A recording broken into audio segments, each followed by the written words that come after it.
Boa tarde. Dizer não, saber dizer não, será importante? Será mais difícil dizer não do que dizer sim? O que é que o não vale no relacionamento humano? É o assunto para a conversa desta tarde.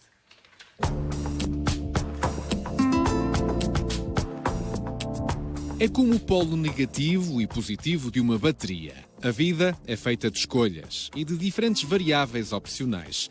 Muitas passam pelo sim, outras tantas pelo não. É assim no amor, nas amizades, nas trivialidades do dia-a-dia ou nas mais delicadas relações laborais. Seja como for, o não é naturalmente uma resposta que gera alguma urticária social, tanto em quem a dá como em quem a ouve. Mas, por vezes, há negas inevitáveis para o bem da própria comunidade. Saber dizer não é o dilema em destaque na discussão de hoje do Sociedade Civil. E agora que a Páscoa se aproxima, recebemos o cônego Jorge Coutinho, presidente da Comissão da Quaresma e Solenidades da Semana Santa de Braga, que nos vem apresentar o que pode visitar durante esta quadra na cidade dos Arcebispos. Fique connosco e entre na conversa, porque este programa também é seu. Será que precisamos mesmo dizer não às vezes? Para que é que o não serve? São perguntas que vou colocar hoje aos meus convidados na Sociedade Civil. Vão estar connosco a Sara Melo, psiquiatra da infância e da adolescência no Centro Hospitalar de Vila Nova de Gaia Espinho. A Catarina Lucas, psicóloga, formadora e escritora. Está connosco também o Alexandre Ventura, professor do Departamento de Educação da Universidade de Aveiro. E a Joana Areias, life coach, especialista em propósito de vida. O não é muito fácil de dizer a maior parte das vezes e muitas vezes encontramos subterfúgios para não ter que o pronunciar. Será que precisamos verdadeiramente dele? É das primeiras palavras que aprendemos a dizer logo a seguir ao papá e mamã. Mas se na infância o não é um dado adquirido quando não queremos comer os brócolos, a sopa e o peixe, à medida que as idiosincrasias do socialmente correto se entranham nos nossos genes, parece que o talento para dizer não acaba por ficar mais frouxo com a idade. Todos temos pavor desta palavra. Regra geral, a negação nunca é bem vista pelo interlocutor e há um desejo subliminar em cada um de não querer ferir suscetibilidades com uma nega. E terá sido assim que se inventou o NIN. O nem sim, nem sopas. O não que não tomba. O não inofensivo, mas que também não resolve a vida de ninguém. Num relacionamento amoroso que dá os primeiros passos, dizer não pode ser uma sentença que dita o fracasso da relação. Num casamento, dizer não pode ser o início de uma discussão. E até num divórcio, o não origina umas quantas dores de cabeça. No mundo do trabalho, a fragilidade laboral cria igualmente relações de dependência que levam muitos trabalhadores a temer dizer não ao chefe ou ao patrão, não ao trabalho fora de horas, não a tarefas que ultrapassam as funções do funcionário. Ora, isso é tudo muito bonito de se dizer, mas se alguém ousa dizer não, há um enorme exército de reserva nos centros de emprego de trabalhadores dispostos a dizer sim a tudo e mais alguma coisa. Ora, a conversa que se segue não terá palavras proibidas como os velhinhos passatempos da rádio. Sim, não ou talvez. Fazem parte do dicionário da vida, mas precisamos de aprender a articulá-los melhor na conta e nas alturas certas.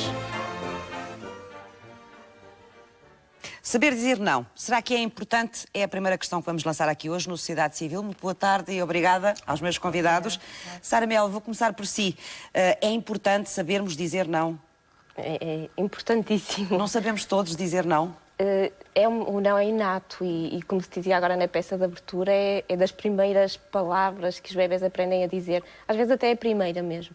Mas até antes de ser verbalizado, o não já existe no pensamento do bebé e até pode ser expresso por alguns gestos e pelo afastamento em relação ao outro, ao pelo objeto, também, pelo não é? choro, sim.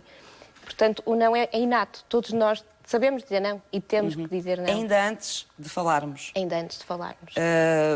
E para que é que precisamos desse não inato? O não, para que é que ele serve? E eu vou falar muito do bebê, porque acho que, de facto, dentro do desenvolvimento psicoafetivo, no primeiro ano de vida, nós aprendemos muito até do ser humano. E o não tem um papel muito importante, quer na formação da identidade, da afirmação, da diferença em relação ao outro e a criança adquire o não quando é capaz de se distinguir em relação à mãe ou ao cuidador primário. Porque durante uns meses, bebê e mãe são o mesmo na cabeça da criança, não é? E, portanto, é importantíssimo na formação da identidade, da afirmação pessoal, mas também na relação social, porque o não existe em relação. Nós não dizemos não sozinhos, não é? Portanto, é uma questão social, de socialização. E a importância da integração do sentido do não tem importância, então, existe como para a própria pessoa se afirmar, mas também para saber negociar, saber os limites, saber até onde é que pode ir, saber tolerar, saber organizar o seu comportamento de acordo com aquilo que vai ser a vida futura. O bebê aprende os limites através do não, aprende a controlar-se, a regular as suas emoções. Usando o não e ouvindo o não, integrando o não dos outros e da sociedade também? Exatamente. A criança na relação diz não. E o jogo do não entre mãe, bebê e cuidador, bebê, adulto, bebê, vai fazer com que a criança aprenda a conhecer os limites sociais, os limites externos, mas os próprios então limites podemos dizer internos. até certo ponto que o não nos constrói? O não constrói. Aliás, um dos principais estudiosos do desenvolvimento psicoafetivo do bebê, o Spitz, que estudou muito o primeiro ano de vida, considera o não, e nós consideramos o não, um organizador da vida psíquica do bebê. De uma forma geral, nós podemos dizer que o primeiro organizador psicológico do bebê será o sorriso, quando ele é capaz de sorrir e de verificar que existe um outro para além dele. O segundo será a angústia ao estranho, quando percebe, volta do 8º mês, que existe de facto outra pessoa para além dele e outra pessoa para além da mãe, na altura em que os bebés estranham e rejeitam outros colos. E o não é o terceiro organizador, ou seja, o não é importantíssimo para o pensamento, para a afirmação, a construção da identidade, a estruturação da pessoa.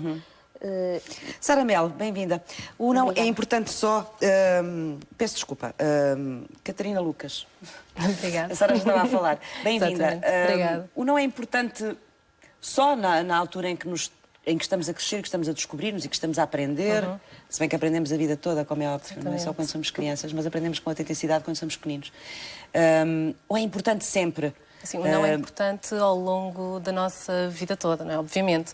Agora, a questão que aqui a colega Sara coloca, obviamente que é de grande importância, porque é desde muito cedo que nós começamos a aprender, é desde muito cedo que nós lidamos com a adversidade, não é? E é esta adversidade que nós vamos ter que gerir ao longo de toda a nossa vida, não é? Portanto, quando procurarmos um trabalho, quando queremos um relacionamento amoroso, quando entramos na faculdade. Portanto, são todos momentos aqui de adversidade em que poderemos, ou não, obviamente, não é, ter que lidar com o não. E é importante que nós já o tenhamos integrado, não é, anteriormente, desde muito pequeninos. Isto tem que ser desde muito pequeninos, não é, se calhar logo desde bebê, não é, que nós temos que começar aqui a ouvir este não, que é para aprender que realmente, ao longo da nossa vida, nós vamos ter que lidar com muitos nãos. Com os nãos que vêm de fora. Exatamente. Em relação a nós, isso ajuda-nos a lidar, a aprender a lidar com a frustração? Sem dúvida, com frustração. Nós não conseguimos sempre tudo aquilo que queremos. Obviamente que nós temos que nos esforçar para alcançar aquilo que são os nossos objetivos, os nossos sonhos, os nossos projetos de vida. Agora, a verdade é que nós não conseguimos alcançar tudo aquilo que desejamos. Portanto, é importante nós conseguirmos lidar com esta frustração, com esta adversidade, desde muito cedo. Ou seja, não é nós passarmos, imaginemos aqui, até aos nossos 15 anos, a ouvir sempre sim, não é? Ou maioritariamente sim dos nossos pais, e na altura em que temos que nos confrontar com um não, depois não vamos conseguir saber lidar com ele, porque não ouvimos até lá. E o nosso não para fora?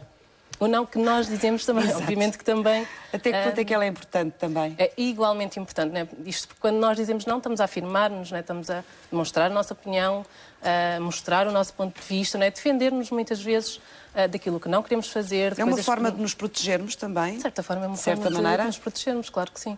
Claro que sim, né? Protegermos também aqui a nossa estabilidade emocional. Mas há quem diga não muitas vezes e passa a vida a dizer não, não, não. E há quem nunca diga ou quase nunca diga. Exatamente. Né? Isto também tem aqui um bocadinho a ver com os nossos estilos comunicacionais. Não é? Uma pessoa que nunca diz não tem aqui um estilo um bocadinho mais submisso, mais passivo. Portanto, esta incapacidade, esta falta de assertividade, não é? Leva-nos a não conseguir dizer não na alturas em que o deveríamos fazer. E depois, por outro lado, temos aquelas pessoas um bocadinho com um estilo mais autoritário, mais agressivo, não é? Que nos dizem muitas vezes não, que é não a tudo, não é? É sempre não. Isto também um bocadinho como forma de se afirmarem e de mostrar a posição, não é? Ele também surge muitas vezes aqui como forma de marcar a sua posição.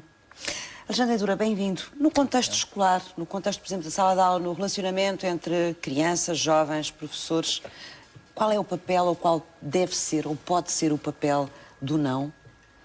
É organizador também aí? O não também é organizador. Este sistema binário entre o sim e o não, ele funciona como organizador, quer no contexto familiar, quer no contexto dos grupos de pertença, quer no contexto da própria sala de aula. E, portanto, um aluno cuja família não o tenha preparado exatamente dentro dessa lógica binária do sim e do não, há coisas que ele pode fazer e coisas que ele não pode fazer, há coisas que ele pode dizer e coisas que ele não pode dizer.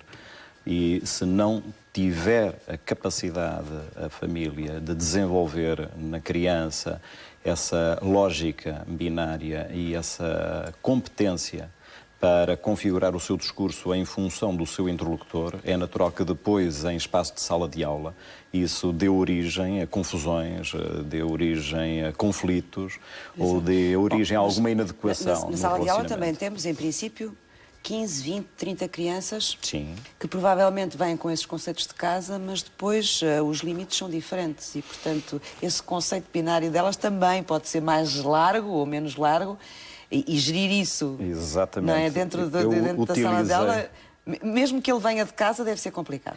Utilizei a expressão sistema binário apenas para entendermos que o não vive sem o sim e o sim não vive sem o não. Sim, claro. E depois há alguns matizes intermédios, como é óbvio.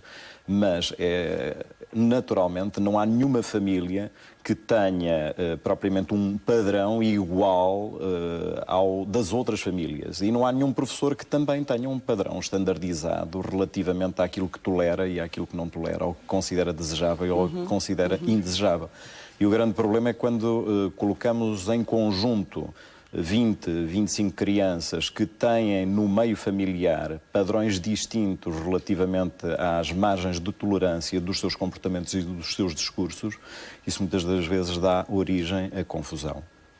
Dá também origem à confusão o facto de os professores, nas diferentes disciplinas, terem também critérios diferenciados. Não há propriamente uma apreciação padronizada relativamente aos comportamentos das crianças, ou pelo menos mais típicos dessas mesmas crianças. É importante que haja, ou essa diversidade nunca se consegue. É o melhor caminho? Nunca se consegue em meio familiar, mas também é um processo de socialização e, no fundo, tem a ver com a maturidade cívica de uma determinada população. Há pelo menos um conjunto de marcas, há um conjunto de regras e que muitas delas decorrem exatamente do nível de educação que podem beneficiar e criar mais harmonia. Nunca existe uma standardização das apreciações, nem é desejável que exista, nós somos todos iguais e cada uma das famílias tem a sua dinâmica, tem as suas crenças, têm os seus cerimoniais, é natural que exista essa diversidade, mas digamos que quanto maior for a diversidade, maior é a entropia, maior é depois a dificuldade de relacionamento entre os alunos, portanto, no grupo turma e com os professores. Não é maior também, porque é maior o desafio, a riqueza na forma como as pessoas se vão socializar e comunicar umas com as outras, não vai criar também mais destreza nas crianças que com o colega do lado podem fazer de uma forma, com o colega do outro já têm que ter outro tipo de cuidado, ou seja, vai obrigar também as crianças a criarem uma personalidade maleável consoante quem tem à sua frente, ou não? Sim. Uma modulação do discurso e uma modulação dos comportamentos e, sobretudo, uma abertura de espírito para o que é diferente. Quer o comportamento do colega, quer a linguagem do colega, quer as ideias do colega, isso é extremamente importante. Uma predisposição para o diferente, para a alternativa. Joana Ares, bem-vinda. Bom, pelo que estávamos a ouvir aqui o Alexandre dizer, na prática, cada um de nós, não há crianças iguais e não há professores iguais, estávamos a ouvir aqui, em relação a estas matérias, cada um de nós constrói o seu universo ou os seus domínios, até onde vai o sim e onde vai o não. Exatamente. De cada pessoa ou não. Sim, eu costumo dizer... Ou sim. Eu costumo sim e o não dizer... nesta conversa vão ser complicados. Exatamente. Eu costumo dizer às pessoas, aos meus clientes e às pessoas com quem trabalho que o não é mais do que uma necessidade, não é? O não é uma inevitabilidade. Porque por cada caminho que eu escolho, há outros que eu abdico e que não escolho. E, portanto, inevitavelmente, como estava aqui a dizer o meu caríssimo colega Alexandre, há esta polaridade entre sim e o não. Portanto, inevitavelmente, eu, ao dizer sim a algo, estou a dizer não a outras coisas. Portanto, mais do que uma necessidade, o não é uma inevitabilidade.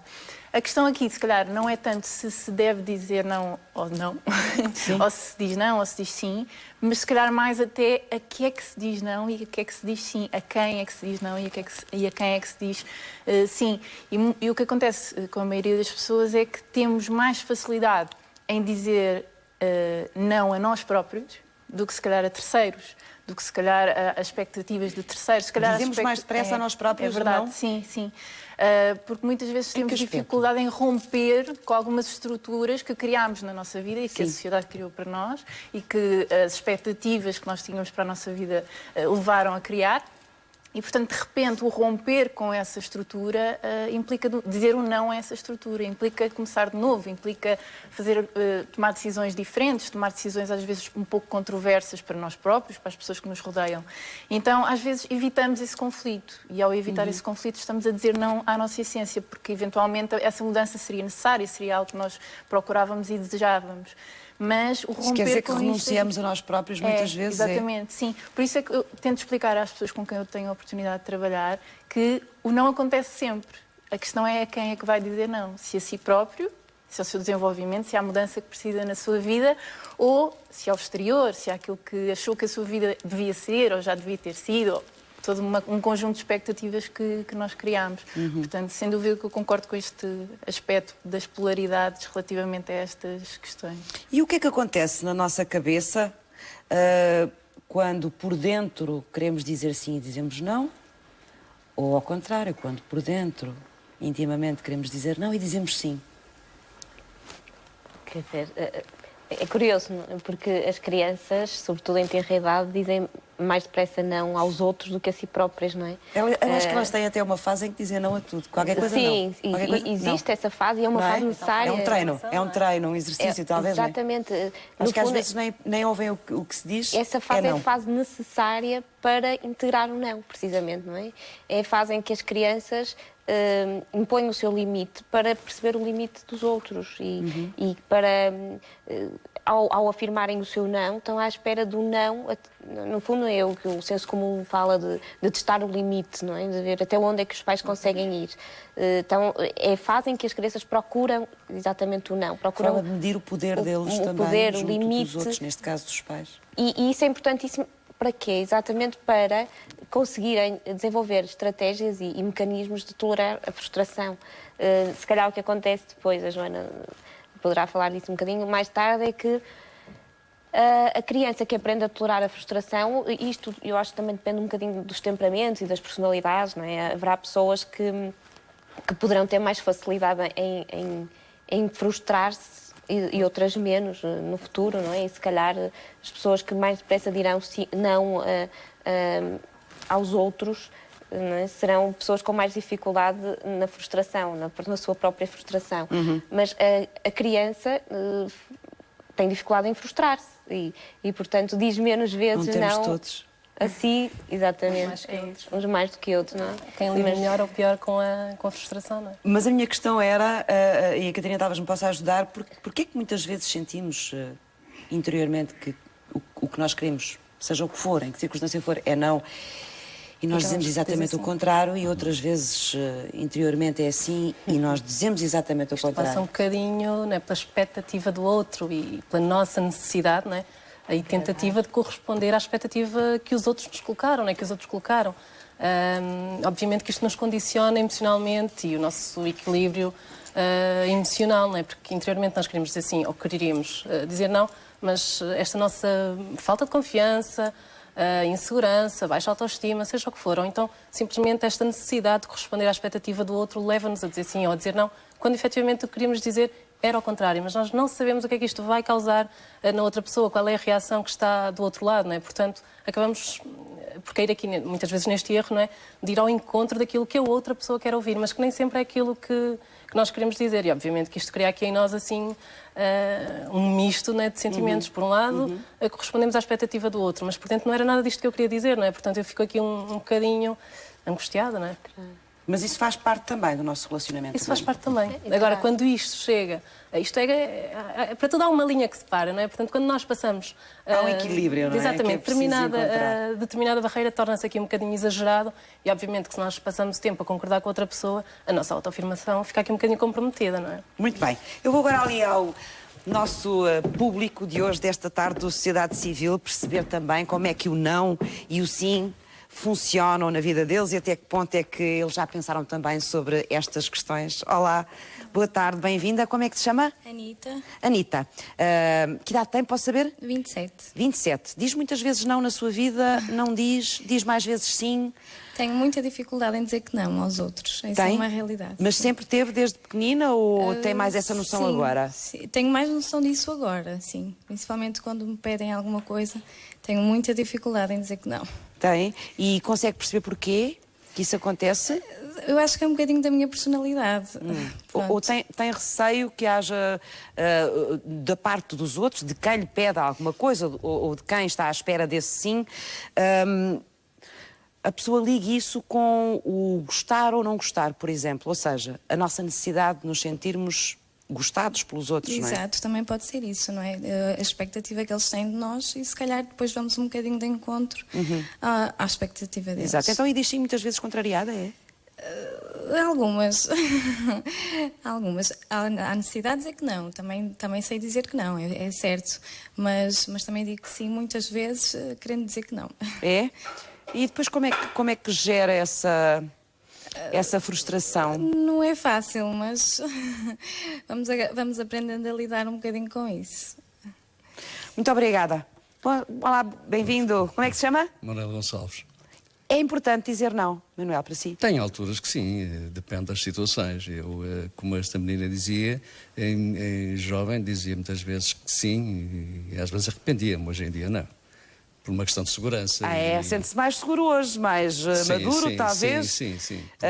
E numa idade em que agora só vou até onde quero ir, é isso? Exatamente. O que quer dizer que a idade também nos vai dando essa maturidade e essa capacidade maior de, provavelmente, estabelecer essa fronteira entre o sim e o não? Creio que sim, porque isto, pelo menos comigo, aconteceu.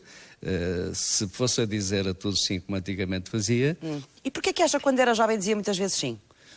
Talvez falta de coragem e a educação que fomos levando. Hoje em dia os Uma miúdos... questão de educação? Também, porque hoje em dia os pais dizem aos filhotes, não digas que sim, ou diz que não, por outro lado, não aceites isto, não aceites ser transportado, seja por quem quer que seja, não aceites dinheiro de pessoas que não conheces. Portanto, hoje em dia... Uma série de regras que começam com não, não é? Começam com não, exatamente. E é preciso ter a coragem de saber e utilizar Mas sabe, essa uma das palavra. críticas que se faz muito aos pais de hoje é precisamente o deles não saberem dizer não. É de dizerem sim vezes demais e não usarem o não tanto como deviam usar. Mas creio que é uma forma de segurança entre eles e os filhos.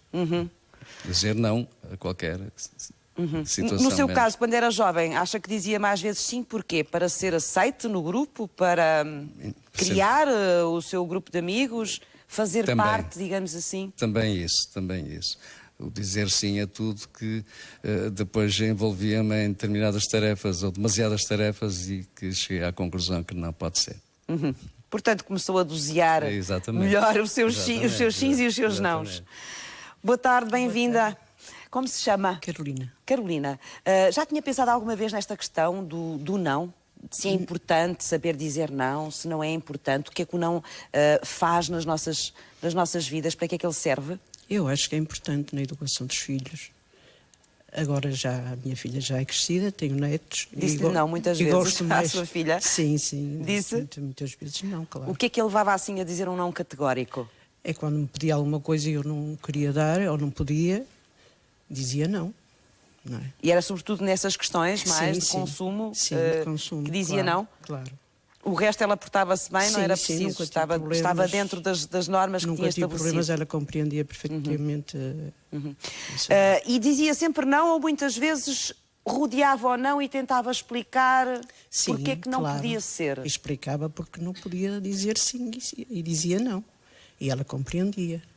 E é importante para si explicar isso? Exatamente, é muito importante explicar a um filho porque é que não se pode dar determinadas coisas, para eles compreenderem que a vida não é fácil. Então, e nas suas relações com os amigos ou amigas, nas suas relações já, sem ser com a sua filha, nunca diz não? Ou nunca disse que não, ou nunca precisou de dizer não? Precisei, pois. Muitas vezes dizia não a certas coisas, embora eu goste mais de dizer sim, mas há coisas Toda a gente gosta mais de dizer sim, porque todos nós gostamos de ser simpáticos, Pois. não é? E o sim fica-nos bem, o não nem sempre. Pois não, mas muitas vezes dizia não, claro. Em que circunstâncias para si eram importantes, por exemplo, dizer não? Se me quiser dar um exemplo.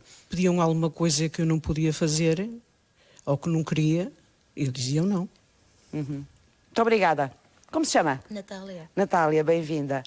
O não é importante na sua vida ou não? É. É para criar espaço. Eu acho que às vezes o não é um bocado por aí. Para criar espaço para si? Sim. Ou para não deixar que invadam o seu espaço, que entrem demasiado no seu espaço? Não, é mesmo para criar, dar prioridades. Por exemplo, às vezes o não, quando me perguntam, olha, podes fazer isso ou podes fazer aquilo. Se eu vejo que tenho tempo, se eu posso, digo sim. Se eu vir que não, digo que não. Foi mesmo para criar prioridades.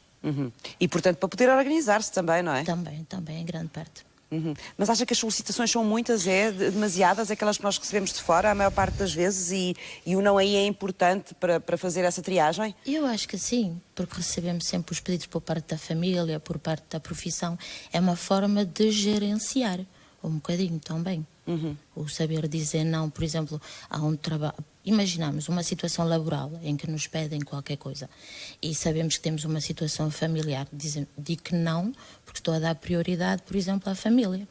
É uma forma de gerenciar espaço. E o contrário também acontece. E de estabelecer prioridades, não é? Sim, mesmo a nível de amigos é a mesma coisa. Eles aprenderam a respeitar isso, porque eles sabem que quando eu digo que não, é porque eu não tenho tempo mesmo. É uma forma de conseguir conciliar as várias situações. O ter tempo para o trabalho, o ter tempo para os amigos, o ter tempo para a família. E o não passa um bocadinho por aí também. Muito obrigada. Já vamos voltar aqui a conversar com a nossa plateia de cidadãos. Joana já nos explicou que muitas vezes é mais difícil para nós dizermos não a nós próprios do que dizermos não aos outros. O não, por exemplo, no nosso contexto de trabalho, que é onde nós passamos grande parte do nosso tempo, não é? Falámos já aqui da questão da educação, falamos aqui das escolas, mas os adultos passam muito tempo a trabalhar e passam, a maior parte das vezes, não trabalham isolados, trabalham com outras pessoas, com colegas de trabalho, com chefes, com coordenadores, etc. No local de trabalho é importante também saber dizer não? Será que o dizemos às vezes necessárias? Ou... Sim, eu penso que no local de trabalho, como em outros aspectos da nossa vida, a dificuldade de dizer não está muitas vezes associada à incapacidade ou à dificuldade em criar limites, não é? Alguns espectadores falaram sobre isso e achei muito interessante, porque é mesmo isso, é a dificuldade em criar limites. E esta dificuldade em criar limites muitas vezes está associada à minha ignorância sobre os meus próprios limites, ou seja, eu não os conheço. E ao não os conhecer, eu não consigo expô-los. Ou seja, se nem para mim próprio eu consigo perceber até onde é que eu gostaria de permitir que outras pessoas entrem, que o meu trabalho explore, que eu própria vá, muito mais dificuldade vou ter em expor esses meus limites a outras pessoas. Portanto, a primeira coisa a fazer, e se calhar como sugestão para algumas das pessoas que falaram no público e algumas pessoas que estejam lá em casa, a primeira coisa a fazer é conhecer mais a mim própria, conhecer mais a minha essência. Como é que nós podemos descobrir esses nossos limites? Até Exato. onde é que queremos ir ou não queremos ir? Sim. Algumas das sugestões que eu faço aos meus clientes é estarem mais tempo consigo próprios, estarem mais tempo sozinhos, consigo, a fazerem coisas sem utilidade nenhuma. Ou seja, nós passamos muito tempo a trabalhar, depois é chegar a casa e dar banho às crianças nós, no fundo, temos a nossa vida organizada em tempos, em caixinhas, e, de repente, com este ruído todo da vida real, esquecemos de ter momentos só para nós, para estarmos sós, para nos ouvirmos, não é? Então, a primeira sugestão que eu faço aos meus clientes é fazerem 15 minutos de inutilidade por dia. E quando eu digo inutilidade, é mesmo inutilidade, ou seja, não fazer nada. É suposto ser um tempo cuja utilidade é ser inútil. Então, este tempo de inutilidade em que se permitem estar consigo, aos poucos começam a conectar-se consigo próprios e eu começar a ouvir mais daquilo que têm dentro de si, das suas vontades e dos seus próprios limites. A partir do momento que os conhecem, expô-los vai ser muito mais fácil. Portanto, se nós conhecermos os nossos limites, se soubermos exatamente aquilo que queremos e como é que queremos, é mais fácil que os outros também nos percebam e saibam até onde podem ir e como é que devem gerir a relação deles connosco. Exatamente. E para além disso, é válido para as relações pessoais, é válido para o trabalho também. Exatamente, sim. E para além disso, isso vai-nos dar um grande senso de coerência connosco próprios, não é? Porque uma das coisas que é muito engraçado verificar é que as pessoas felizes, digamos assim, se nós pensarmos em uma ou outra pessoa que nós conhecemos que tem problemas na vida, como toda a gente, mas é uma pessoa feliz, no geral. Se nós pensarmos bem, essa pessoa é uma pessoa altamente coerente consigo própria. Uma pessoa que está coerente com aquilo que acredita, age de acordo com aquilo que é. Então, isso é sinónimo desse bem-estar e dessa qualidade de vida. Então, a partir do momento que nós nos conhecermos e percebemos quais são os nossos limites, isso vai melhorar não só a nossa relação connosco próprios, como as relações laborais. De que forma é que essa coerência ajuda? Coerência, o que é que quis dizer com coerência? Ou seja, os meus atos e os meus comportamentos e as minhas decisões estarem alinhadas às minhas necessidades e àquilo que eu quero. E àquilo que eu acredito, e àquilo que eu defendo, e aos meus valores. E de que forma é que essa coerência contribui para a felicidade? Porque quando eu estou coerente comigo própria, qualquer decisão que eu tome, mesmo que controversa para o meu exterior, mesmo que implique dizer um não às pessoas que me rodeiam, vai ser tão alinhada com aquilo que eu acredito, com a minha filosofia de vida, com os meus valores, com a pessoa que eu sou, que eu vou compreender esse não como uma inevitabilidade para eu seguir o caminho que faz sentido para a minha essência e não propriamente sentir que estou a fazer uma coisa errada, não é? E isso criar culpa em mim, que é o que acontece muitas vezes com a maioria de nós, não é? Como nós não percebemos o que é que realmente faz parte do que é a minha essência, depois fico-me a sentir culpada porque posso ter feito mal a outra pessoa ou posso ter prejudicado alguém. Quando eu sou coerente comigo próprio, eu sei que isso vai trazer um bem maior para todos. Eu estar bem também vai contribuir para o bem geral das pessoas com quem me relaciono. Essa coerência também nos resolve muitas vezes os problemas que temos quando lidamos com os outros de uma forma que não é totalmente verdadeira, porque na prática lhes escondemos algumas coisas, não é? Quando queremos dizer não e dizemos sim, não estamos a ser completamente verdadeiros com os outros, apesar de podermos achar que estamos a fazer bem, não é? Exatamente. Ou que às vezes enganadamente. E isso provoca instabilidade nas relações entre as pessoas, sem dúvida, porque no fundo eu estou-me a relacionar com uma pessoa que eu acredito que é de uma determinada maneira, mas não é. Ou seja, eu estou-me a relacionar com uma pessoa que no fundo está a reagir de acordo com aquilo que ela acredita que eu preciso que ela faça. E às vezes nem sequer é verdade. Catarina, não sei se queria acrescentar alguma coisa, porque estava a ouvi-la quase em fundo. Sim, eu estava aqui em concordância quando ela refere aquele espaço para nós, aqueles 15 minutos por dia em que não fazemos nada. Porquê que esse sócio é importante? Eu própria, por vezes, sinto esta necessidade de chegar a casa e não fazer nada, ter ali aqueles 10 minutos em que me possa sentar no sofá e não fazer absolutamente nada, mas sem um sentimento de culpa de eu deveria estar aqui a fazer alguma coisa. Portanto, às vezes estar sempre em ação, até mesmo sempre sozinha, aquela questão de nós conseguirmos dizer não a nós próprios, não é? Não, tu tens estes 10 minutos, são para ti, não faças nada, fica simplesmente aqui. E o que é que acontece nesses 10 minutos em que a Catarina se senta no sofá? Exatamente isto, não faço nada. Nada. Não pensamos em nada ou podemos eventualmente refletir sobre alguma questão. Ou então não fazemos nada, simplesmente. Isto é imensamente agradável, a questão é quando não conseguimos fazer... O que é que acontece depois desses 10 minutos? Sente alguma energia renovada? Depois... Pelo menos alguma tranquilidade, não é? Pelo menos algum descanso. Sentei-me, acabei o meu dia, ou tenho aqui estes 10 minutos para fazer uma pausa, ou depois daqui a bocadinho já continuo a trabalhar, mas agora tenho que dizer não é? Ao trabalho que está à minha espera e ficar aqui estes 10 minutos sozinha. Ouvimos ali há pouco no público duas situações interessantes e que eu gostava de os ouvir também. Uma delas é em relação à adolescência ou à juventude e o facto de os jovens provavelmente dizerem sim muito mais vezes do que aquelas que gostariam ou que têm a ver realmente com a sua vontade própria e até que ponto é que isso tem a ver com uma fase da vida, com a socialização, com a necessidade de pertença ao grupo que é muito próprio da adolescência, que nós necessitamos a vida toda, mas que é muito próprio da adolescência. E a outra questão que tem a ver com os pais de hoje e com a crítica que se faz muitas vezes de que os pais provavelmente deveriam dizer mais vezes não aos filhos do que aquilo que dizem e que essa falta de alguma disciplina que o não cria nas relações entre os pais e os filhos possa estar também a criar crianças que serão futuros adultos insuportáveis. Gostava de os ouvir sobre isso. Posso começar por si, Sara? Em relação a essa questão, e pegando um bocadinho também no que a Joana disse, o não, e se eu tentar reformular aquilo que disse, é importante para a nossa formação de identidade. E se nós nos conhecermos a nossa identidade, ficamos mais seguros. E se formos seguros, somos mais autónomos. Conseguimos mais livremente mostrar aquilo que somos, não é? E, portanto, os pais têm que ter noção que ao interditar, ao dizerem o não, desde a idade em que as crianças o entendem, não é?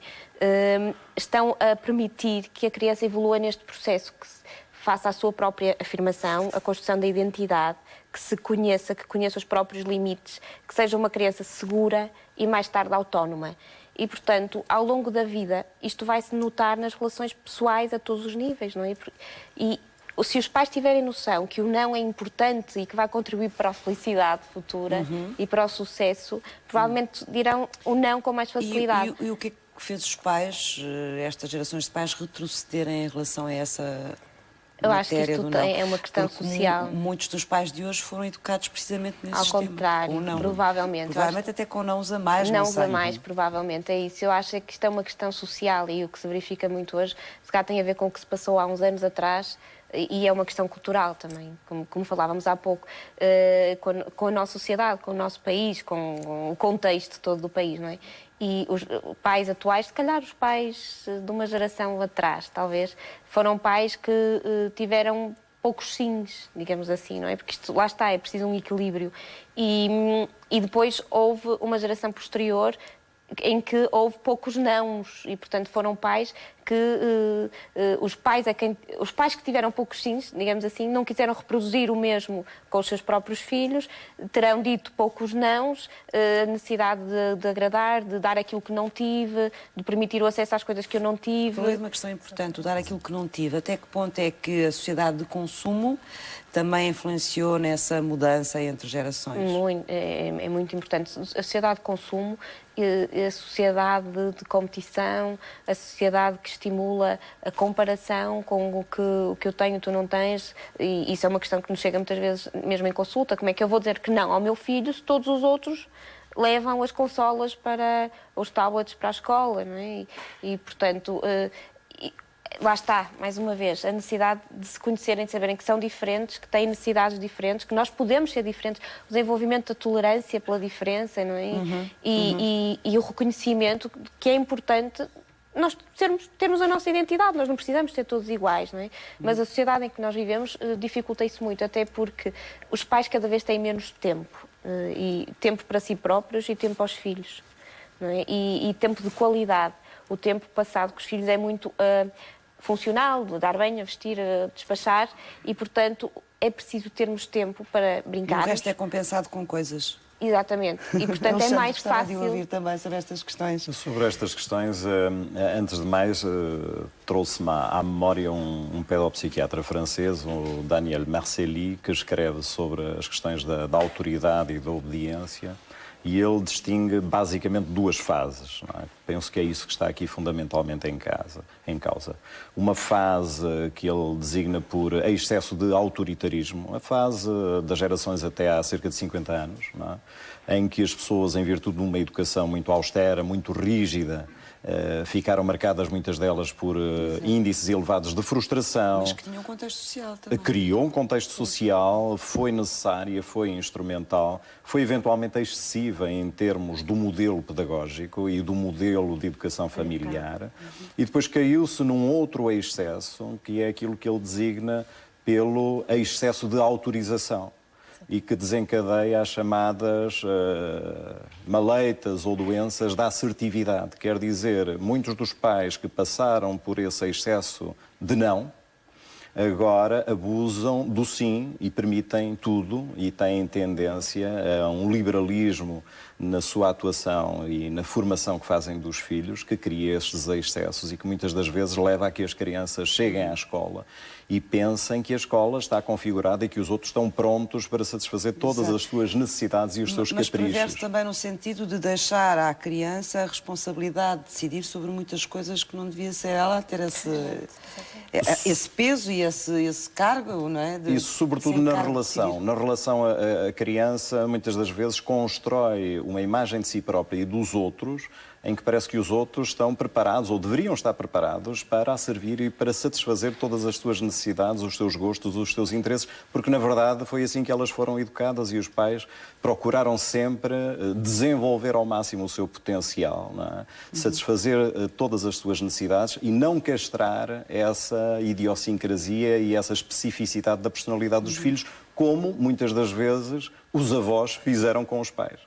Falou dos avós e isso é interessante, porque isso também tem a ver com a forma como nós sabemos gerir os nossos nãos e os nossos sims.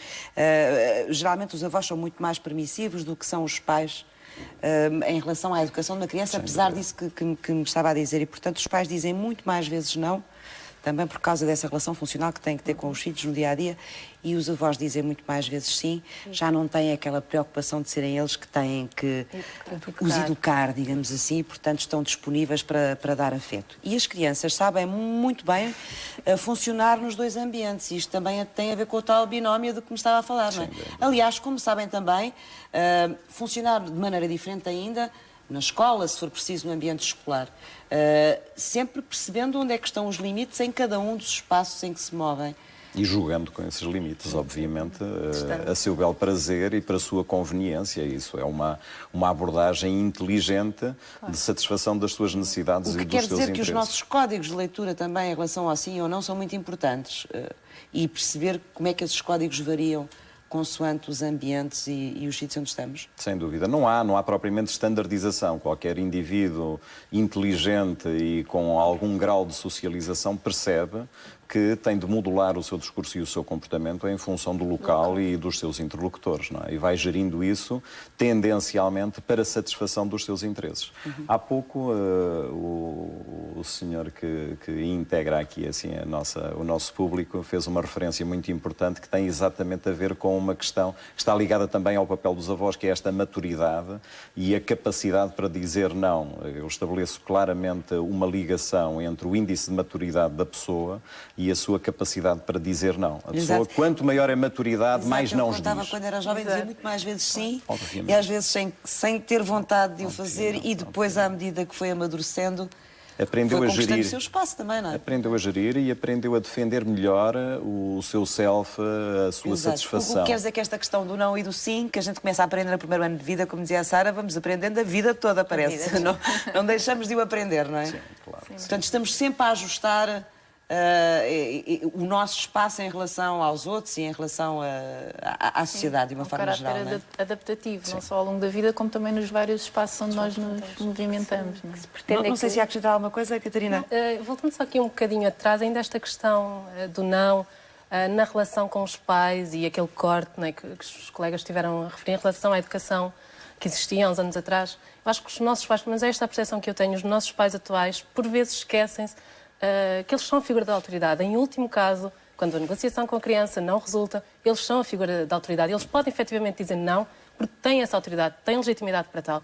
E é isto que muitos dos nossos pais se esquecem, é que em último caso representam essa autoridade. E o dizer não também nos ensina, não é? A respeitar as figuras da autoridade. Há aqui uma outra questão, apesar dos pais terem muito menos tempo, e isso vai levar-nos à próxima reportagem que vamos ver, que é, os pais hoje também analisam-se muito mais, refletem muito mais sobre a forma como vão agir sobre as crianças, isso sem dúvida nenhuma, não é automático, não é? Hoje tem também muito mais informação disponível e possibilidade, portanto, também de ir ajustando, e questionam-se muito mais sobre o que é ser pai e como é que deve ser pai, e, portanto, isso também cria algumas angústias, muitas vezes, no sentido de perceber quando é que realmente devem dizer sim e quando é que devem dizer não.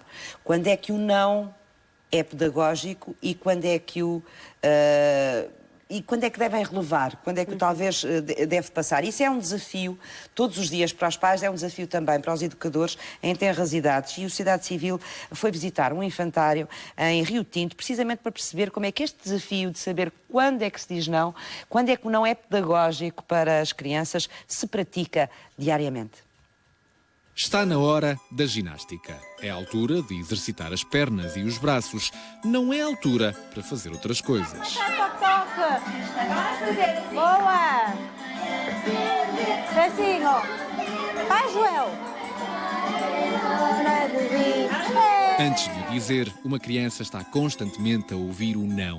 O não dito pelo pai, a mãe e a avó, ou o não dito pela educadora do jardim de infância. No comboio Trollaró, em Rio Tinto, o sim e o não fazem parte da rotina há 20 anos. Isto porque, ao fim e ao cabo, o sim e o não também fazem parte de uma boa educação. Desde o primeiro dia que eles aqui entram, têm as regras e sabem que as têm que cumprir, não é? Quando chegam, sabem que há a altura do acolhimento, em que eles têm que sentar, a altura do lanche, e a gente explica-lhes, e eles fazem, têm que fazer. Agora, sempre, claro, também há alturas que a gente temos que ser firmes, ao dizer o não, temos que manter o não até ao fim. Agora, há alturas que poderemos ter que modificar essas regras, e isso terá que ser explicado à criança, não é? Para sermos coerentes, mas há alturas que poderemos ter que as mudar. O não é das primeiras palavras que aprendemos pouco depois de nascermos. Ele é importante, mas é como o açúcar, tem de ser usado com moderação. Tem que ser bem utilizado e também com um equilíbrio sempre do sim, exatamente. E o sim até que sirva como às vezes como elogio, não é? Como uma forma de elogio, para também valorizar a palavra. Eu pessoalmente não sou das que uso muito o não, utilizo muito mais o sim, para tornar a vida um bocadinho mais colorida. Utilizar o não em situações em que tenha mesmo que não haja outra saída, exatamente. Cada vez mais os pais depositam nas creches e infantários uma boa parte do peso da responsabilidade educativa dos filhos. O problema surge quando o não que os filhos ouvem na escola se transforma num sim em casa. Aqui vão tendo regras, algumas regras, e que não são contínuas em casa. Mas o que como os pais justificam é dessa forma. Têm pouco tempo e que...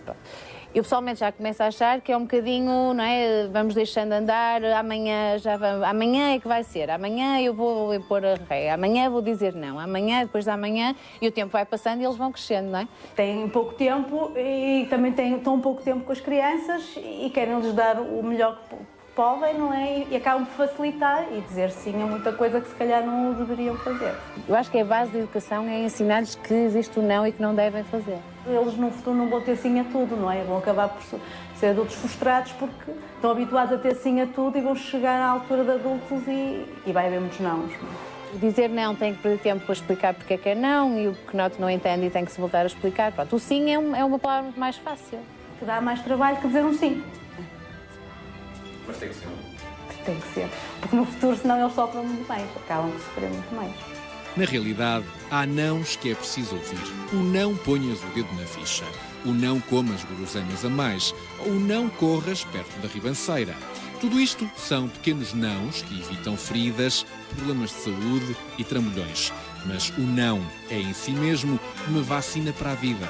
Porque ao fim e ao cabo, esta vida não corre sempre como queremos.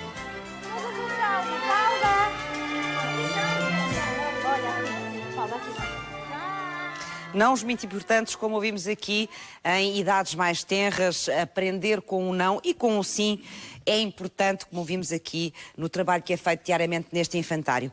Olá, boa tarde e bem-vinda. Como é que se chama? Diana. Diana, gosta mais do sim ou do não? Depende, portanto, eu gosto mais do sim, evidentemente, que fica melhor, mas... Porquê que gosta mais do sim? Sim, porque se fala, se está-me a pedir alguma coisa ou o quê, se diz não, é um bocadinho mais desagradável. Portanto, gosta mais de ouvir o sim? Sim, exato. E gosta mais de dizer sim ou de dizer não? Mais de dizer sim.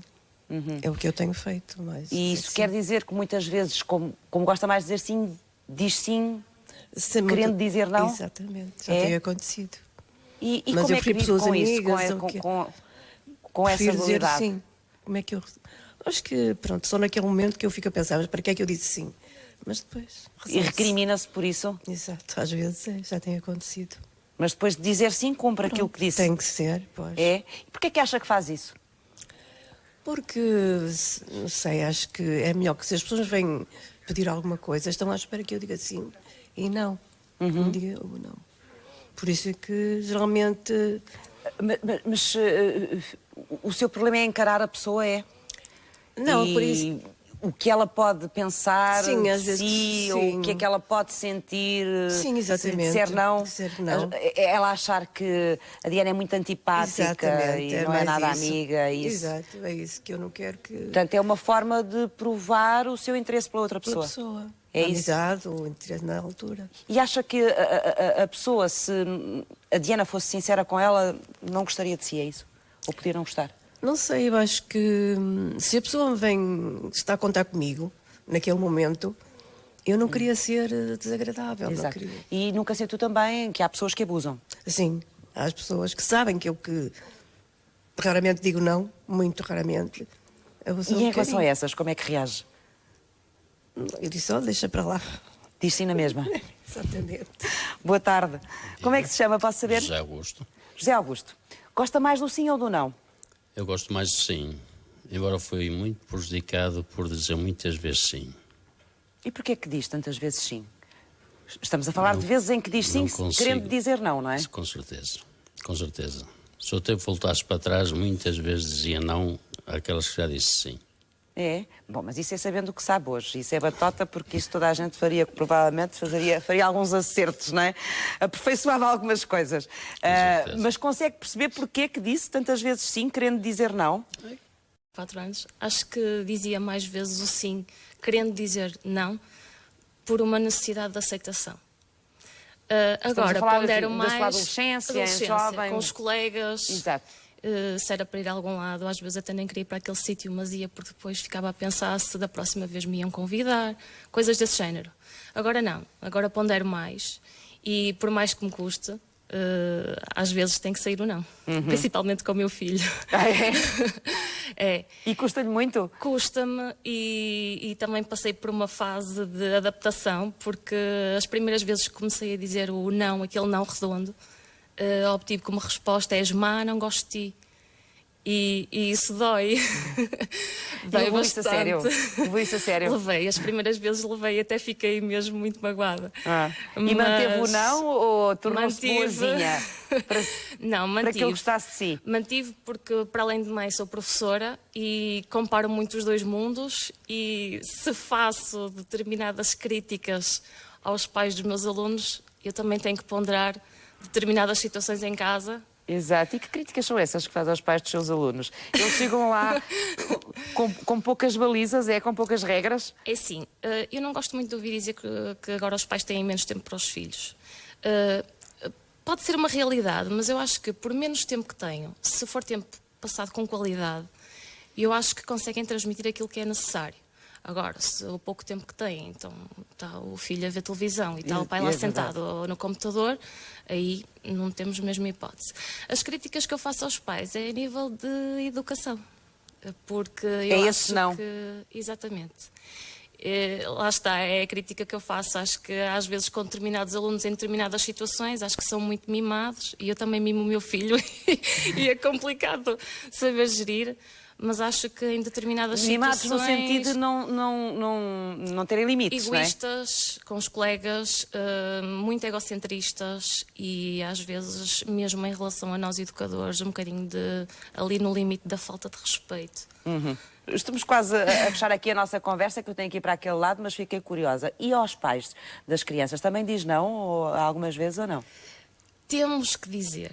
Se calhar rodeando ali um bocadinho, não sendo muito frontais, quer dizer, também às vezes depende da situação. Porque os pais também não gostam de ouvir não são só as crianças. Não, na minha opinião, eu acho que não. Acho que ninguém gosta de ouvir críticas, apesar de construtivas, quando nós chamamos a atenção de determinada situação, é para construir, é para que as coisas sejam melhores, não é? Claro.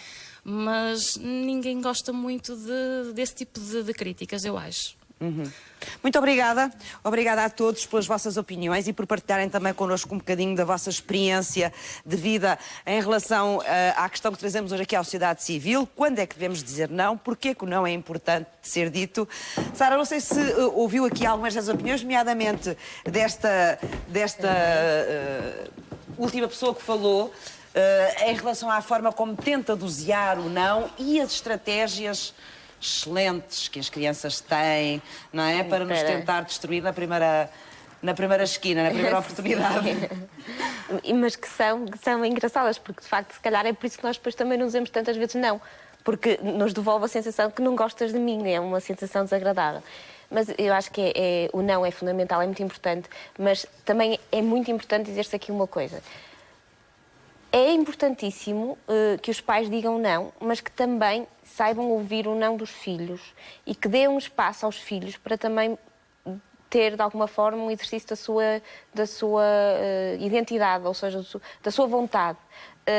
Se calhar, nós temos dificuldade em ouvir um não ou em dizer um não, porque temos medo da resposta que vamos ter em troca, porque somos menos seguros.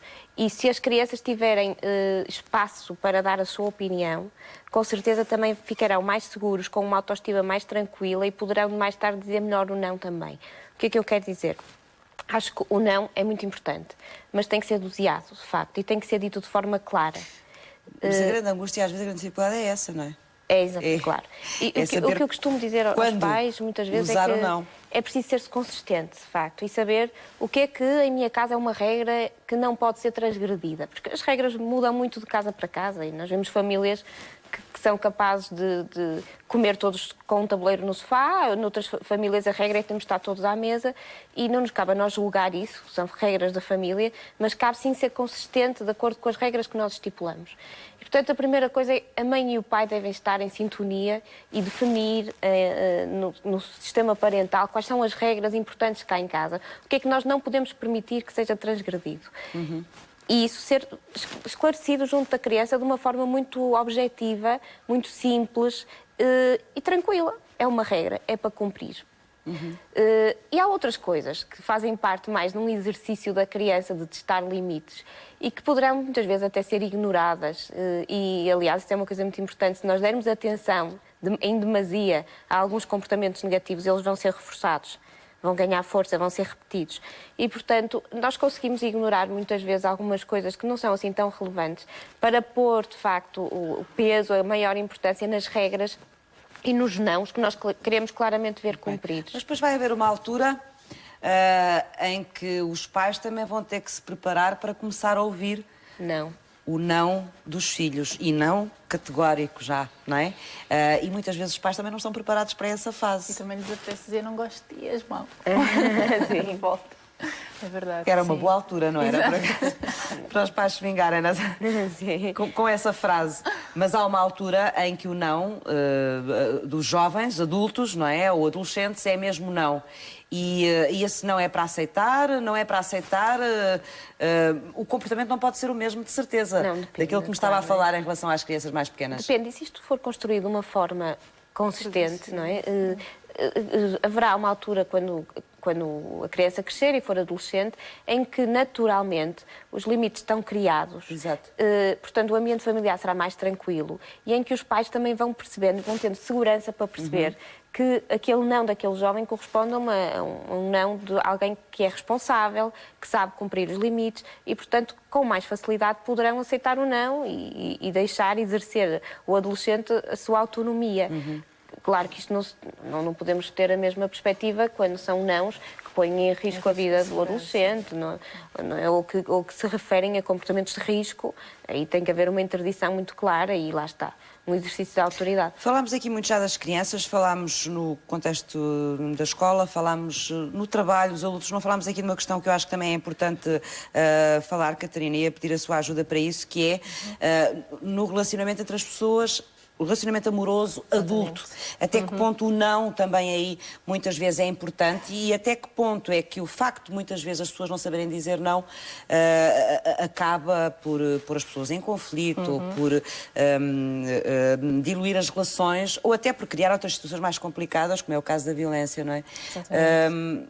Até que ponto é importante aí também saber se usar o Dizer não? E como é que ele funciona, ou deve funcionar o não e o sim nas relações Como em amorosas todas as entre outras adultos? fases, né, que nós já aqui falamos, também nesta altura da nossa vida, ou seja, quando estabelecemos aqui uma relação de proximidade, uma relação amorosa, uma relação de intimidade, o não volta a ser igualmente importante porque estabelece mais uma vez este limite. Até onde é que tu podes ir? Até onde é que eu te deixo ir? Ou seja, mais uma vez aqui a nossa autoestima, a nossa segurança, a nossa assertividade tem que estar lá, ou seja, para nós não permitirmos coisas que não queremos, com as quais não concordamos, porque aí voltamos novamente a entrar em conflito com aquilo que nós somos. Ok, eu estou a dizer-te um sim para tu me aceitares, pelo receio que tu me abandones, pelo medo da perda, basicamente, não é? Mas na realidade eu queria dizer não, e isto obviamente... Mas isso acontece muito nas isto relações acontece amorosas, não é? muito. Das pessoas por falamos aqui receio também, da perda. Muito por receio da perda, de não ser aceito. E ouvimos será com que tu vais frequência gostar as de pessoas mim? depois até queixarem-se, depois das relações terminarem, que se anularam ou que Exatamente. deixaram de ser Eu quem eram. anulo-me a mim próprio, faço aquilo que tu queres. Isso tem a ver com a concordo falta do tudo. não. Exatamente. Mas o que é certo é que as pessoas também, para desta... viverem em conjunto e para viver, têm que ter Tem fazer alguma cedência, não é? Claro que sim, o que não implica a anulação, não é? Portanto, temos que ceder, sim senhor, mas isto são cedências de ambas as partes, não é apenas um dos elementos do casal a ceder, não é? A concordar, a dizer sempre sim e a deixar que o outro se imponha e comande, não é? À sua vontade a relação, porque isto mais tarde ou mais cedo vai gerar um conflito, não é? Podemos entrar aqui também numa situação de violência doméstica, de violência conjugal, portanto emocional e eventualmente física, não é? Portanto, o não volta a ser importantíssimo e obviamente que na base desta nossa incapacidade de dizer não está novamente a nossa insegurança, a nossa baixa autoestima. Aqui às vezes um bocadinho as personalidades mais dependentes, não é? E tudo isto, esta formação da personalidade vem muito da educação que nós fomos recebendo ao longo do tempo. Mas tem a ver também com uma necessidade estrutural do ser humano, não é? Que é o de se sentir, ou a necessidade de se sentir amado. Aceite e gostado pelos outros, ou não? Porque o eu dizer-te não pode significar tu não vais gostar de mim. E essa é uma base que está nos mais seguros e nos mais inseguros. Exatamente, sim, claro que sim. Obviamente os que têm mais autoestima e os que têm menos autoestima, ou não? Claro que sim. Isto aqui é um processo que é inerente ao ser humano. Depois há a nossa maior ou menor capacidade para gerir isto, ou seja, para gerir esta nossa insegurança. Apesar de eu ser uma pessoa insegura, poderei gerir isto de forma mais assertiva, não é? Joana Alexandre, não sei se querem também acrescentar alguma coisa. Poderia acrescentar a propósito disto que, no fundo, o relacionamento entre pessoas é sempre um processo de ajustamento. É um ajustamento constante, quer na relação de amizade, quer na relação de amor. Há sempre um ajustamento constante, porque senão, enfim, era impossível o relacionamento, a não ser que houvesse ali uma personalidade completamente positiva, simplificando, e outra completamente negativa, e aí o encaixe. Não é? Isto às vezes vai-se aguentando porque um é muito dependente e o outro muito dominante. Aí o encaixe permitiria a sobrevivência. Que na prática acaba por não ser um encaixe funcional, não é? Mas que efetivamente se transforma num encaixe mais ou menos funcional. Este ajustamento depende muito de algo que nós temos alguma dificuldade em aceitar, mas que é a hipocrisia na relação interpessoal. Portanto, no fundo, a hipocrisia funciona aqui como uma espécie de um lubrificante da relação entre as pessoas para acomodar as diferenças e para permitir... Para evitar conflitos. Para evitar conflitos, para permitir um relacionamento mais harmonioso, mas essa manifestação de hipocrisia que nos leva a dizer muitas das vezes um sim quando queríamos dizer um não ou o oposto, acaba por ser uma violência para o próprio. Quer dizer, quando nós manifestamos essa hipocrisia, que muitas vezes não é identificada como outro, como uma hipocrisia, nós estamos a facilitar a relação, estamos a evitar o conflito no momento, mas estamos claramente a introduzir veneno na nossa própria autoestima e na nossa personalidade. Quer dizer, vamos pagar o preço dessa hipocrisia mais cedo ou mais tarde, porque é um processo de frustração e de anulação daquele que é o nosso pensamento, daquela que é a nossa decisão. E aqui também, se calhar, é relevante perceber como é que eu sei qual é a linha entre aquilo que é gerir, não é, os nossos papéis e eu poder flexibilizar, ok, tudo bem, e aquilo que é já uma violência para mim, não é? Porque depois as pessoas podem pensar, então, mas como é que eu sei se eu estou simplesmente a ser flexível na minha relação ou se estou completamente a encontrar aquilo que eu acredito? E a questão é, quando eu começo a trair-me a mim própria, Quando é que eu começo a causar sofrimento? Quando é que determinadas decisões que eu tomo me causam sofrimento ou até de sofrimento no outro? A partir desse momento eu já não estou numa fase de estou só a ser flexível para a relação funcionar, porque é assim que nós vivemos em sociedade, não é? E, portanto, a partir do momento que nós sentimos que estou a trair-me a mim própria ou que estou a causar sofrimento a mim própria ou a terceiros com estas decisões que não são um sim a mim, são um não a mim, aí sim, aí já há alguma questão a ponderar. E outra questão importante é que fala-se aqui muito em dizer não, que isso causa conflito, mas não é estritamente necessário haver conflito quando nós impomos as nossas decisões e dizemos qual é o caminho que vamos seguir e que isso possa ir contra a opinião de terceiros. Não é necessário conflito. Para haver conflito é preciso que duas pessoas queiram que esse conflito exija. Se eu simplesmente assumir aquilo que quero e comunicá-lo de forma clara, vai ser assim. Lamento, eu sei que é Por que a maior parte das vezes não estamos preparados para isso? Para enfrentar o outro e comunicar claramente aquilo que queremos? Porque não estamos enraizados relativamente àquilo que queremos, ou seja, não estamos completamente seguros relativamente àquilo que queremos. Daí a importância de nos conhecermos e termos esta noção da nossa identidade, daquilo que realmente é ser fiel a mim própria. A partir desse momento vai criar-se uma certeza inabalável em relação à decisão que eu tomei para a minha vida, seja ela qual for, mesmo que vá contra a expectativa de terceiros. E a partir do momento que eu assumir que vou comunicá-lo e que não vou estimular um determinado conflito para a comunicação dessa minha decisão, mesmo que a pessoa que esteja comigo queira iniciar um conflito, que é perfeitamente normal, se eu não enganchar nesse padrão de conflito, esse conflito não tem forma de acontecer. E se puder só acrescentar aqui uma coisa, o que eu acho muito importante também, e há pouco também me lembrei disso ao ouvir ali um comentário do público, é que isto também tem a ver com a forma como em crianças os nossos nãos foram ouvidos. Aquilo que nos foi devolvido por quem nos estava a ouvir os nãos, não é?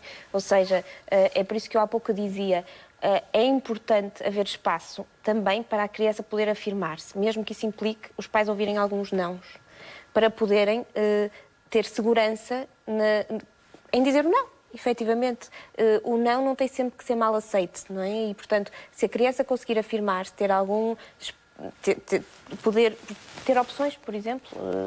Não é preciso haver um conflito na escolha da roupa, por exemplo. Se os pais optarem por dar quer os calções vermelhos ou os calções azuis, a criança está a decidir e fica com a sensação que está a decidir, que tem algum poder na decisão, não é? E evita-se de alguma forma o conflito, sendo que, de facto... Sim. Quer dizer, o conflito existe sempre, não é? Sim, se calhar o que se evita é uma discussão. Sim, um aspecto negativo, exato, à do volta conflito. do não. Para haver evolução tem que haver conflito. E isso é outra inevitabilidade. E essa capacidade, de se poder dizer não sem que isso implique uma ruptura ou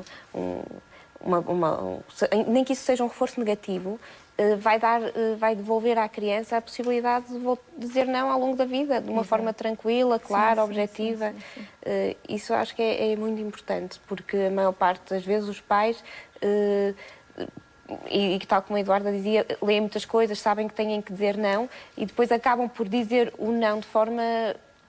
Podem cair no extremo, dizer não de forma excessiva, sem permitir à criança ter a sua possibilidade de afirmação. Foi também muito essa angústia dos pais hoje e naquela opinião que ouvimos ali falava-se disso, e as crianças usam isso, o não gosto de ti és mau, ou és mau. A manipulação também. Que os pais hoje também têm muita necessidade de ser amados pelos filhos, não é? E precisam de sentir esses sinais da parte dos filhos também, enquanto provavelmente os pais de outras gerações eram muito mais descontraídos, também era sou pai, sou mãe, não há cá dúvidas sobre o assunto e, portanto, quer gostes, quer não gostes, é assim, não é? A ser o teu pai ou a tua mãe. Hoje não é assim. Hoje a relação entre pais e filhos é muito mais sensível a esse nível, ou não? Depende também dos pais, depende das famílias, não é? Mas sim, acho que há um olhar muito mais crítico também sobre isso, também há muito mais informação, há muito mais pessoas a pensar nisto, mas eu acho que também tem muito a ver, sobretudo, com a insegurança pessoal dos pais, com a multiplicação de tarefas que têm, o ter que ser bom e ter sucesso em tudo, a nível profissional, a nível pessoal e também a nível parental. E, portanto, a pressão dos pais é muito grande. Mas também o de refletir é muito mais sobre a forma como lidam com os filhos, exatamente, não é? Do que se refletia. refletem, são questionados muito mais acerca perguntas, disso. mais dúvidas, mais angústias, não é Sim, natural? Claro. Sim, os pais de hoje são muito mais gestores de emoções do que eram os pais de antigamente, não é? Antigamente os papéis estavam muito claros, estavam muito bem definidos, não havia dúvida relativamente a essa matéria, quer no seio da família, quer no meio da sociedade em geral. E, portanto, não era necessário gerir as emoções da mesma maneira que hoje é necessário. Havia, digamos, uma frieza na relação muito superior àquela que hoje existe.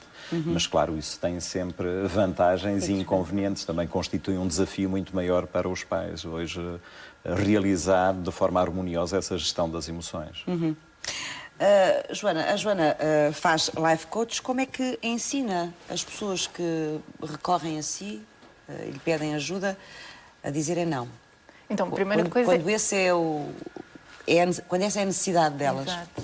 Portanto, a primeira coisa é mesmo esclarecer que há sempre não. Mesmo que tu digas sim a tudo, estás a dizer não a outras coisas. Portanto, isso é a primeira coisa. Depois, então, a tal conexão comigo próprio. Quando um caminho é assim, estamos a dizer não aos outros todos. Porque isso às vezes muda... Mesmo involuntariamente, sem termos essa consciência. Exato. Isso às vezes muda um bocadinho o paradigma relativamente a esta questão do não e do sim. Depois, como é óbvio, conectarem-se consigo próprios, reconhecerem a sua identidade, quem é que sou eu, o que é que eu quero, o que é que eu decido, o que é para mim, o que é que me faz bem, o que é que me nutre, o que é que me prejudica, o que é tóxico para a minha vida. Portanto, aí é que sugere o tal momento de pausa que a Catarina também faz, exatamente, portanto, de ter um bocadinho todos os dias para não fazer nada. Há outras possibilidades para praticar essa questão. Depois, perceber que eu não preciso de discutir com alguém para dizer não, eu não preciso de discutir com alguém para impor o meu limite, eu posso simplesmente comunicá-lo. E que às vezes não depende só de nós, só depende. O facto de haver a discussão. Bom, exato. eu acredito que para haver uma discussão, duas pessoas têm que querer discutir, não é? Portanto, mesmo que eu tenha alguém que não concorda ou que tenha algum problema com a decisão que eu tome, eu posso simplesmente não permitir que essa discussão aconteça porque eu não entro na discussão. A minha decisão está tomada, eu assumo-a e assumo também as consequências dela. Daí também isso requer muita energia, muitas vezes. Muita energia, sim. E é um treino, no fundo, também em sessão, fazemos treinos de roleplay, como é que tu vais comunicar, então outra pessoa vai dizer isto, outra pessoa vai dizer aquilo. Fazemos uma espécie de um teatro. De teatrinho. Por exemplo, sim, também pode ser uma forma em que a pessoa pode ensaiar a sua Exatamente, porque a pessoa conhece... forma de estar numa determinada situação. Exato, isso mesmo. A pessoa conhece a outra pessoa, então já tem a expectativa do que poderá acontecer naquela conversa, então pode praticar. E para além disso, outra coisa que é importante é que às vezes as pessoas são surpreendidas. As pessoas pensam que o meu marido, o meu pai, o meu chefe vai dizer qualquer coisa. E de repente, quando expõem a sua decisão, a pessoa diz, está bem.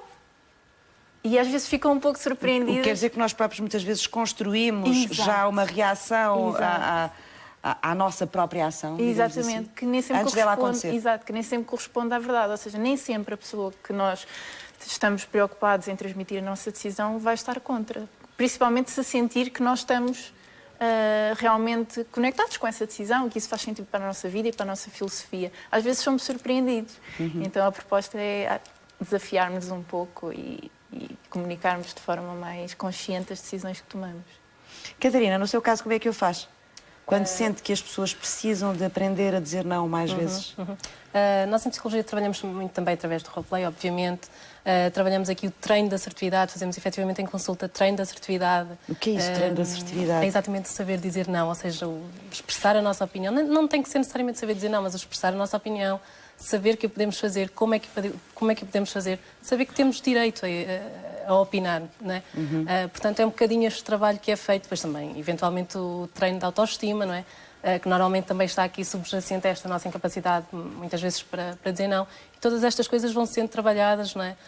Normalmente, no meu caso, em consulta de psicologia, não é? Que é aquilo que eu faço, haverá aqui outras ferramentas, não é? E as pessoas autonomamente também podem trabalhar isto, não é? Desenvolver um bocadinho aqui as suas capacidades, as suas competências.